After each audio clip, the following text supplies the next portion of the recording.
Ayon sa Pag-asa, amihan at easterlies pa rin ang patuloy na umiiral at nakakaapekto sa ating bansa.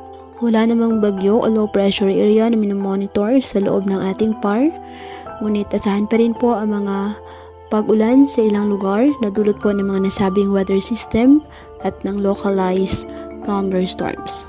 Ayon sa Pag-asa, posible po ang mga pag-ulan sa Apayao, Cagayan, Isabela at Aurora.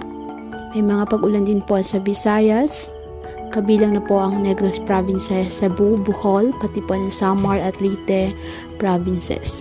Sa Mindanao, may mga pag-ulan din po sa hapon sa Sulu Archipelago, Zamboanga Peninsula, Northern Mindanao, Bay RMM, Sargen, Caraga at Davao Region. Hindi rin po inaalis ang tsansa ng localized thunderstorm sa Metro Manila ngayong long weekend.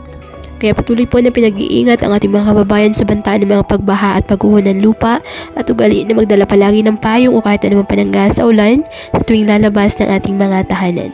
At yan po muna ang update sa lagay ng panahon ngayong araw. Muli patuloy po tayo na mag-ingat at palaging tandaan, God loves you. Stay safe and God bless.